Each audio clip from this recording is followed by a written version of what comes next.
Estamos inmersos en lo que yo denomino la economía egoísta, ¿no? En una estructura económica en la cual parece que lo que queremos siempre es nuestro propio beneficio, tener más, y por lo tanto lo que hay que intentar es buscar caminos para romper con esa relación y darse cuenta que además eso produce lo que yo denomino la paradoja de la economía egoísta, es decir, como el querer tenerse, el buscar solo mi propio bienestar al final me trae menos bienestar.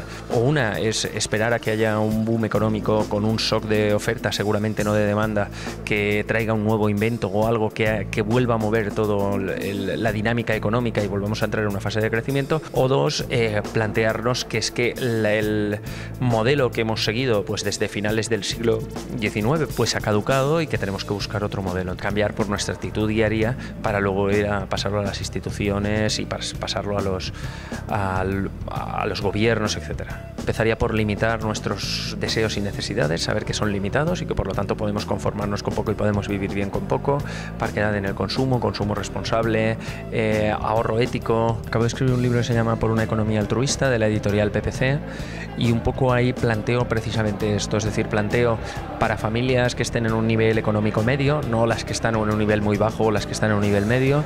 Planteo cómo pasar de un planteamiento económico egoísta a un planteamiento económico altruista, es decir, un planteamiento que no solo piense en uno mismo, sino en los demás.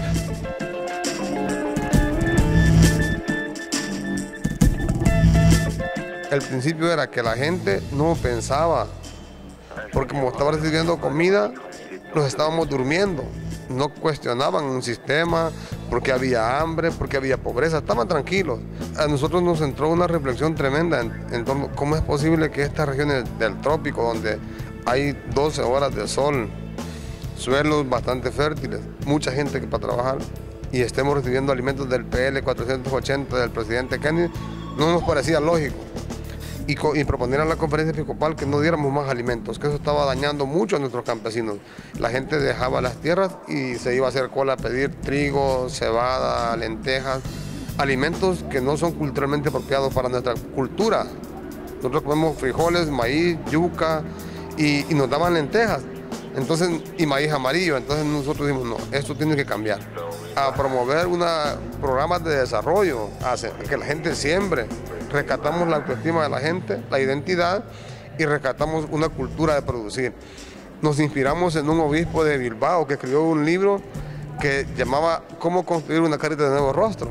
Pasar de esa visión asistencialista a una visión de desarrollo, y por eso nosotros le llamamos la visión de una Cáritas de nuevo rostro. Antes también nosotros eran dos cosas, dar alimentos y dar pesticidas. La cooperación que llegaba del norte se iba a comprar pesticidas de la Bayer, Monsanto, DuPont, Aventis, Novartis. Entonces todo el pisto volvía a Europa y nosotros nos envenenábamos. Entonces también, ese fue, con los alimentos también se fueron los pesticidas, y dijimos no más pesticidas. Vamos a trabajar con lo que haya. Y empezamos a ver que las comunidades tienen 20 variedades de semillas, tienen estiércol del ganado, de las cabras, de las ovejas. Así pasa con los campesinos en las comunidades. Nosotros lo que hacemos es dar afecto. La gente está a falta de afecto. Llega uno, hermano, ustedes pueden, son gente valiosa, tienen su tierra, cuídenla, cuiden a su familia. Tenemos proyectos, te decía, que se han conseguido resultados sin dar una charla técnica. No hemos dado una sola charla técnica de cómo hacer un huerto. Solo trabajamos hablando con la gente, visitándola, compartiendo la importancia de comer sano. Y cuando llega ya tienen huertos. El sur no lo va a cambiar el norte, tiene que cambiar en el sur. Porque los problemas del sur solamente se entienden desde allá. Y compartir los mismos ideales de que este mundo es de todos y es para todos, y por lo tanto tenemos derecho todos a estar en él. Y de manera digna, que es lo que nos hace falta. Creo que tenemos que avanzar en educación. Educación es la solución a todos los problemas, o buena parte de los problemas.